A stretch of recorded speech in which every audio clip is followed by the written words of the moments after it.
Alright guys, welcome back to the channel, and today I'm going to be doing a review of a movie from an anime that I've never seen before. Both these properties I've never seen before. I want to give you guys a review of the first Slam Dunk. The first Slam Dunk will be following 17-year-old Ryota Miyagi as he struggles to follow in the footsteps of his late elder brother. Now going into this, I was pretty blind to it. I've never read Slam Dunk or watched Slam Dunk. All I've seen are the covers of the redheaded dude, Sakuragi, now that I know that, of him on covers, and I've seen like old school gifs of Slam Dunk, mainly the shoes. They zoom in on the shoes and they show like the footwear of anime in the 90s. It was crazy, like that type. That's pretty much all that I'm familiar with going into this. Also, I know the fact that the creator of this, in a way, he created Vagabond as well. So that was like another thing that's like kind of crazy. Like this man made Slam Dunk, but also he made Vagabond. How did he do something so opposite? It's crazy. And that's another property that I never got into. Vagabond, I've never read it, although I hear it's really great. And people who watch Slam Dunk say that Slam Dunk is also really great. So going into this, I wasn't sure what to expect. I'm not like the biggest fan of sports animes. I like Blue Lock's sick, but amongst like the other classic ones like Kuroko Basket, Slam Dunk, and Ippo, I never got into them. But I love real life sports, so I don't know why I never did. But going into this, I was like, you know what, let's just see, because I'd seen the reviews when it came to the theaters a few months ago, like back in May or whatever. It was like at a 90%, and I was like, damn, a movie about Slam Dunk is that highly rated. It must be really good. So now that it's on Netflix, you can go watch it. But also now that it's on Netflix, I was like, you know what, let me give it a chance. Also, by the way, there's going to be some spoilers, so if you've not seen the movie yet, this is your warning now. Don't get mad at me. So I don't know if it's different in the show, but in this movie, it's taking place through the eyes of Ryota.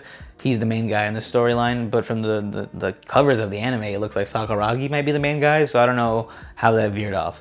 But it's through his eyes, and it's a story about, I guess, survivor's guilt at the end of the day. A man, or a child, I guess, who was feeling guilty for being the last surviving, sibling, I guess, but he has a little sister, but one of the last surviving siblings of his family, because the story opens up with like his father, we assume, passing away, we don't know how, and the older brother stepping up and like consoling the mother and being like, you know what, I'll be the captain of the family now, and Ryota, I need you to be my co-captain because you're the next in line after me. So it's a story about brothers and how they bond, because in the beginning of the story we see that they have like a typical like sibling rivalry. Like Ryota's the younger brother and his older brother is like kind of, the star of the family, the firstborn, basically, the one that like the mom is like, this is my baby, basically, and he's just making a name for himself as a basketball player. Everyone's like, man, your brother's really good, and you're pretty good too, but you're not as good as he is. So his brother's kind of guiding him, trying to give him tips and stuff like that, and pushing him beyond his limits,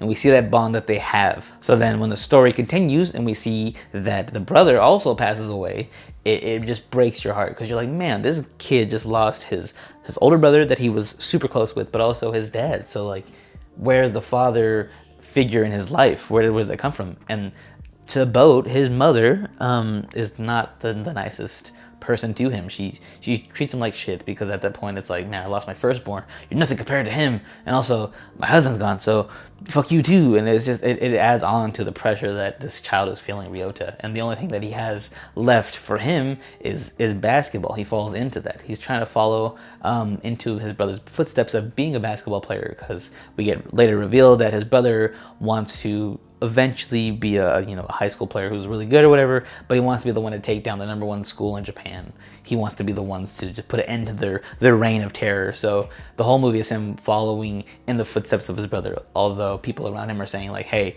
you're not as good as your brother, but he just keeps pushing forward. And we see the survivor's guilt come into play later on in the story, where he kind of like tells his mom, hey, I know I'm not him. I can never be him. I'm just me, but I don't know what else more you want from me. I'm trying my best here. I'm not like the best behaved child. I'm lashing out in school, being a classic delinquent, but I'm still here and I'm still trying my best to make you happy in certain ways that, that my older brother might have, my success on the basketball court maybe makes you feel happy, but it doesn't. And you're over here taking it out on me. So it's not my fault that I'm not the one dead, basically. And the movie's kind of interesting because I thought it was going to take place like over the course of like a season, but it's just one game against the #1 team, like I mentioned earlier, the #1 team in Japan. And so it's them and like their highly touted, like, highest ranked point guard in the league, and then the number one forward, he's over here, whatever, and the most dominant center, it's all on this team. They've never been beaten. They're so dominant throughout high school basketball. And you have Ryota's team, who's just kind of like a scrappy bunch of kids.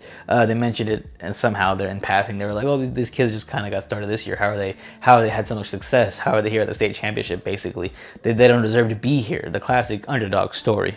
The number one school shows you why they're number one. They're dominating this other team. They're just, putting up like a 20-point lead at one point, and they're showing like the difference in skill gap. So you feel the whole time like, man, are they gonna win this? Like, I know it's an underdog story. They should win it, but also is it gonna be one of those things where they kind of they fall short basically? Like, what's gonna happen here? So that keeps you on the edge of your seat as far as like the basketball action goes.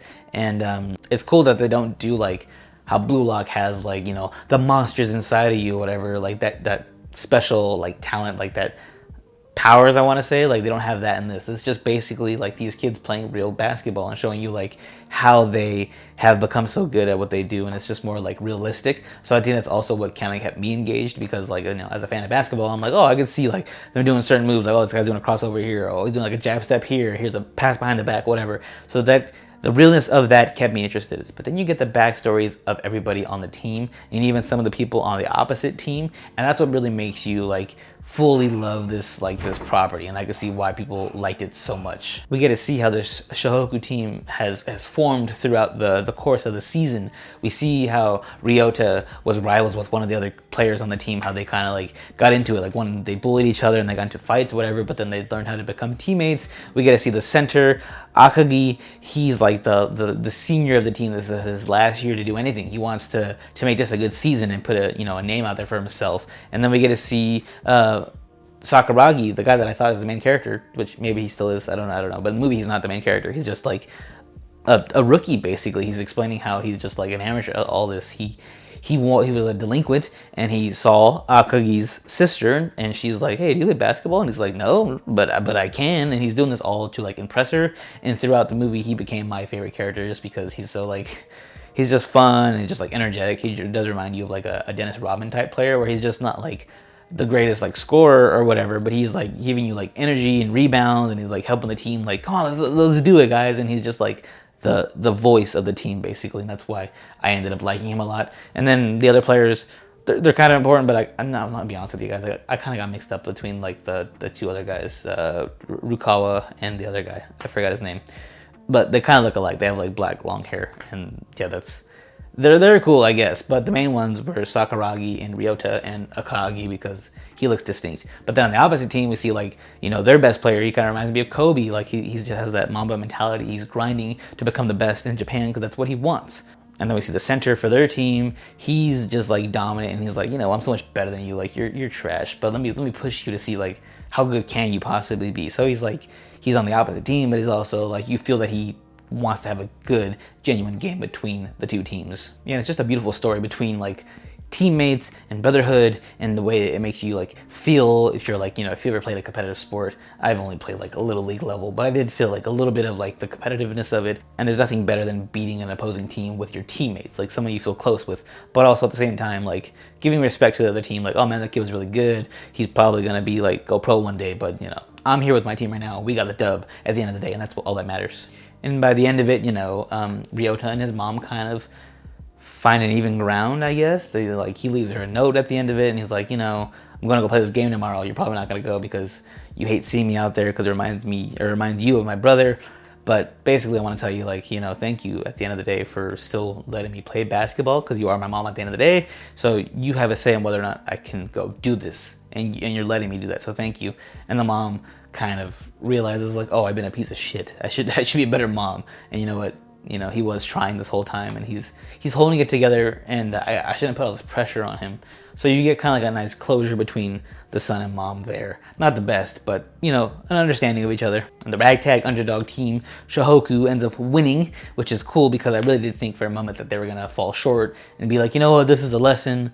We're learning still. We're still a scrappy young team, but we'll get them next year type story. But no, it was cool to see them actually like come together and win and fight throughout. My biggest complaint though is that Ryota, man, he cannot get a bucket to save his life. I was counting stats. If I looked at the stat sheet, he would have 45 minutes of playtime with like 4 assists and maybe like 6 turnovers and no points at all. He could not score a basket, and that was his whole thing, was I guess being the floor general, being the pass first kind of guy. It's cool, but like, man, get some sort of buckets, And also the animation.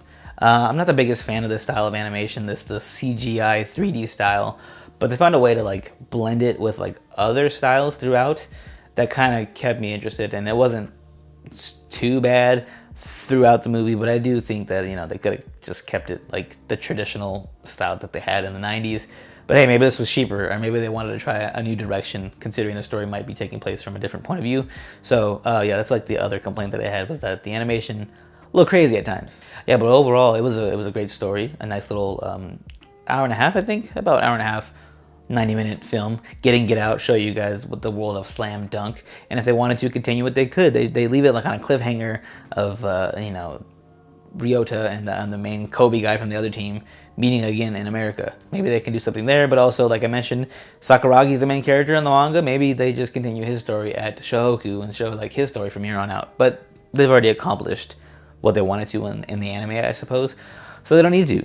But yeah, this movie though was a nice little introduction into the series. Like I mentioned, I wasn't, familiar with it completely, but coming away from it now, I'm more familiar with everybody in the world and the characters, and I did grow to like some of them more than others, but I did grow to appreciate them. And now that I've seen it, I'm like, you know what, I get it. I get slam dunk. It's cool. I like it. So overall, what would I rate it? Let's say I'm putting it on my Letterboxd out of 5 stars. I would go 4. Let's go 4.